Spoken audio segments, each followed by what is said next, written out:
បាទជំរាបសួរអ្នកទាំងអស់គ្នាអញ្ចឹងនៅក្នុងវីដេអូនេះខ្ញុំសូមធ្វើការឆ្លើយតបនៅសំណួរមួយដែលគាត់បានសួរថាគាត់ទើបតែធ្វើការរំលោភកូនហេតុអីបានគាត់ធ្វើតេស្តទឹកនោមទៅនៅតែឃើញ2ឆ្នោតដដែល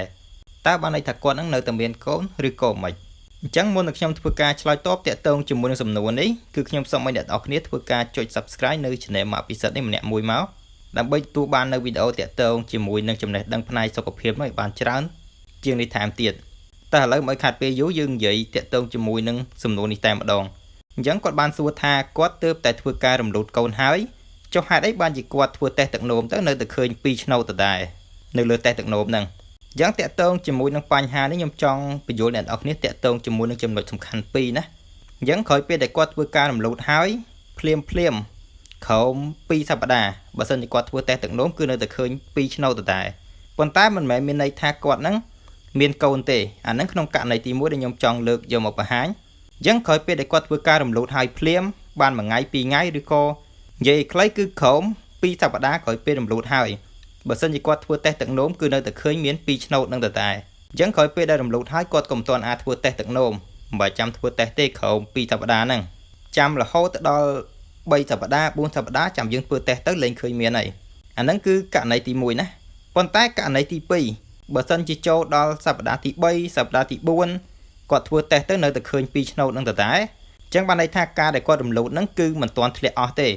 បានន័យអាចថានៅមានកូននៅក្នុងហ្នឹងអាចមានកំតិចកំទីសុកឬក៏អាចមានកំតិចកំទីកូនហ្នឹងនៅក្នុងហ្នឹងអញ្ចឹងគឺតេស្តទឹកនោមទៅនៅតែឃើញ2ឆ្នោតតែអញ្ចឹងក្នុងករណីនេះគឺគាត់ត្រូវតែទៅមើលអេកូដើម្បីឲ្យដឹងថាតើការរំលូតរបស់គាត់ហ្នឹងបានស្អាតល្អហើយឬនៅបើសិនជាអត់ទាន់ស្អាតទេគឺគាត់ត្រូវធ្វើការគៀឬក៏បាទម្លាក់ឲ្យស្អាតមក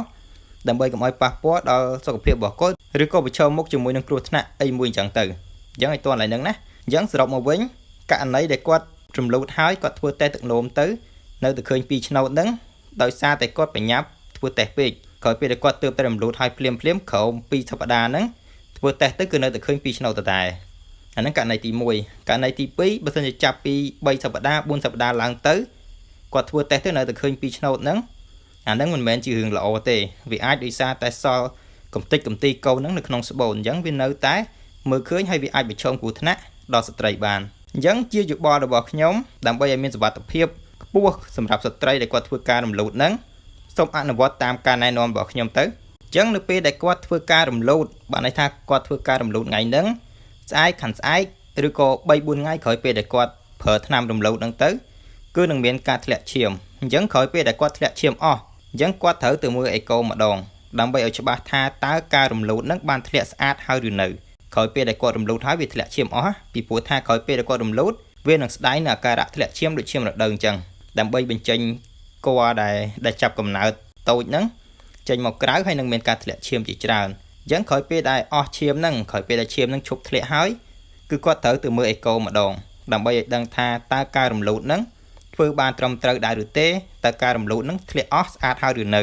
ដើម្បីជៀសវាងនៅបញ្ហាផ្សេងដែលកើតមានដោយសារតែយើងធ្វើប្រហែសណាអញ្ចឹងអ្នកនរគ្នាត្រូវធ្វើអញ្ចឹង